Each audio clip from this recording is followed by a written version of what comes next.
stories have always been my favorite type of stories when reading magazines or online articles. Well, this new magazine is shaping conversations around topics that we don't often get told. And here to talk about this is Sarah Hartley, Editor-in-Chief of Holl Lane Magazine. So welcome. Hi, thank you. Yeah, thanks for being here. Thanks so tell us a little bit how you got started with Holl Lane. I've been a blogger for a few years now. I started in fashion actually when I'm not somebody who should be in front of the camera.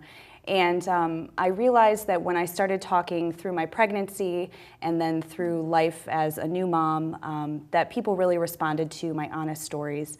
They appreciated when I was honest about how my pregnancy was not easy and about how the first year with a newborn is definitely not easy. And you know, I got a lot of emails and responses because of that, and people saying thank you for actually being honest and for saying these things, because they're things that I've thought too, but nobody ever wants to talk about them. So that idea of having a magazine has been in my head for years and years and years. And so I wanted to take the idea of these real conversations and make them bigger. And so that's when Holl Lane came to be. I wanted to tell stories that people want to hear but don't often talk about.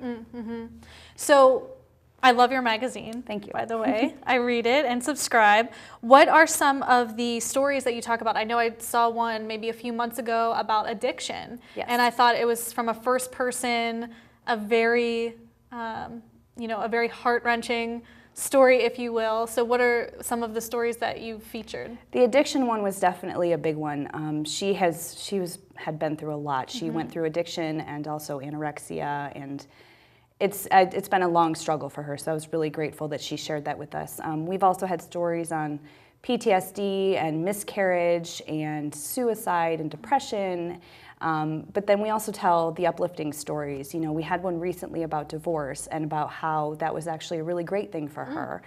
And you know, we just try to tell the stories that people will look at it and be like, you know what, me too. I have felt that same way.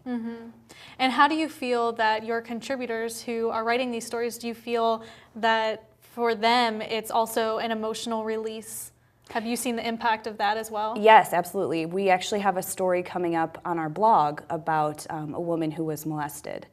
And she's anonymous on our blog, but you know, of course I got the chance to speak with her, and she told me how cathartic it was for her to write that down. And so that's huge for me. I love that that can be an outlet for someone.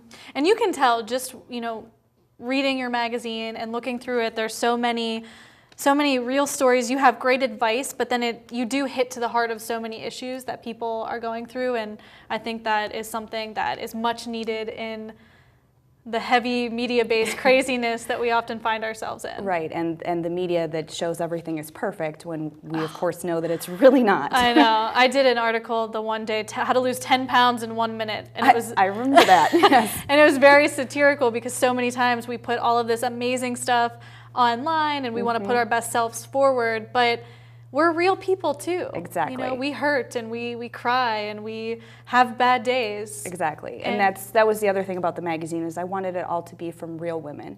You know, you're not going to find a celebrity on our cover.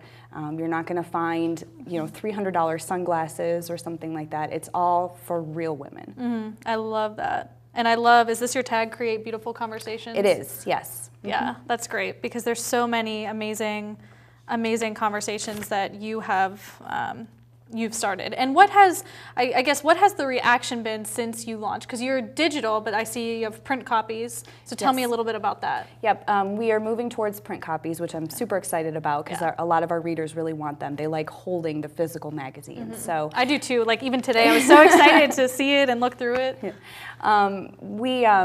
The reaction has been incredible. I was terrified to put it out there because, as you know, putting anything out into the internet is terrifying. But the reaction has been incredible. People have really responded. I've gotten so many wonderful emails from people saying that, you know, they really resonated with a story, or they were able to read it and they felt better afterwards, and that's exactly what I wanted. I wanted people to read it and just say, okay, I'm not alone. And one of my friends, actually, I think I told you this really early on, she said that she saw an article that I did with you guys, and she was like, oh my goodness, it was so funny because I love this magazine. I've been doing all of, I think, some of the DIY things that you had in the magazine, which I thought was really, really fun. And so what are some of the other, I know you focus heavily on these stories, but what are some of the other things that are featured in the magazine? We do, it's kind of a lifestyle magazine. You know, we have entertainment, we have interiors, we have food. I was going to say, I see cooking. Yes, so we're kind of moving in that direction. We want to focus mainly on our life stories, like that's what we want to be known for. But then, you know, we also want to focus on other areas of a woman's life, like her home and food and things like that. Awesome. So what's next? I know you're doing the print magazines. What do you see? What do you envision for the future? Oh, so many things. If you were a fortune teller. I would love to make this a lifestyle brand at some point. I really, really strongly believe in women-owned businesses, small businesses, helping them as much as I can. And so that's why a lot of our contributors and photographers are also small businesses. Those are the types that I'd like to work with. And so I would love to have a shop someday that we focus, you know, other small businesses, and they can sell their things with us, and, you know, we can collaborate to make other things together. But right now we're just focusing on getting the magazine off the ground and making sure that goes well. Awesome. Well, thank you. This is an amazing magazine. Thanks for being here today. To check out behind-the-scenes peeks in the magazine, be sure to follow Holl and Lane at Holl and Lane Mag on Twitter and Instagram.